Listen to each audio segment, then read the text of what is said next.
Hello दोस्तों, आज की हमारी कहानी है पति पत्नी के बीच ऐसा ही प्यार होना चाहिए। एक सच्चे प्यार की कहानी। एक आदमी ने एक बहुत ही खूबसूरत लड़की से शादी की। शादी के बाद दोनों की जिंदगी बहुत प्यार से गुजर रही थी। वह अपनी पत्नी को बहुत चाहता था। उसकी खूबसूरती की तारीफ हमेशा किया करता था। लेकिन कुछ महीनों के बाद लड़की चर्म रोग से ग्रसित हो गई और धीरे धीरे उसकी खूबसूरती जाने लगी। खुद को इस तरह देख उसके मन में डर समाने लगा कि यदि वह बदसूरत हो गई तो उसका पति उससे प्यार नहीं करेगा, उससे नफरत करने लगेगा और वह उसकी नफरत बर्दाश्त नहीं कर पाएगी। इस बीच एक दिन पति को किसी काम से शहर से बाहर जाना पड़ा। काम खत्म कर जब वह घर वापस लौट रहा था, उसका एक्सीडेंट हो गया।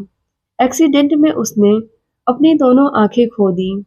लेकिन इसके बावजूद भी उन दोनों की जिंदगी सामान्य तरीके से आगे बढ़ती रही। समय गुजरता रहा और अपने चर्म रोग के कारण लड़की ने अपनी खूबसूरती पूरी तरह गंवा दी। वह बदसूरत हो गई, लेकिन अंधे पति को इस बारे में कुछ भी पता नहीं था। इसलिए इसका उनके खुशहाल विवाहित जीवन पर कोई प्रभाव नहीं पड़ा। वह उसे उसी तरह प्यार करता रहा। एक दिन उस लड़की की मौत हो गई। पति अब अकेला हो गया था। वह बहुत दुखी था। वह उस शहर को छोड़कर जाना चाहता था। उसने पत्नी के अंतिम संस्कार की सारी क्रिया विधि पूरी की और शहर छोड़कर जाने लगा। तभी पीछे से एक आदमी ने उसे पुकारा और पास आकर कहा, अब तुम बिना सहारे के अकेले कैसे चल पाओगे? इतने साल से अभी तक तुम्हारी पत्नी तुम्हारी मदद किया करती थी।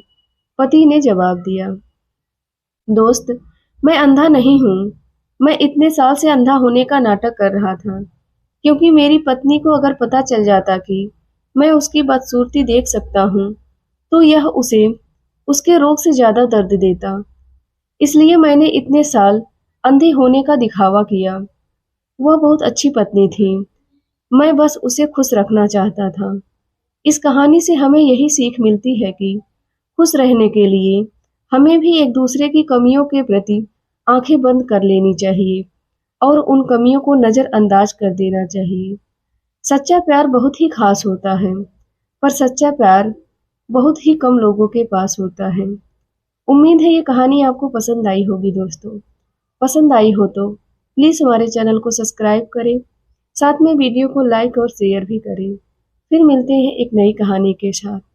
तब तक के लिए धन्यवाद दोस्तों।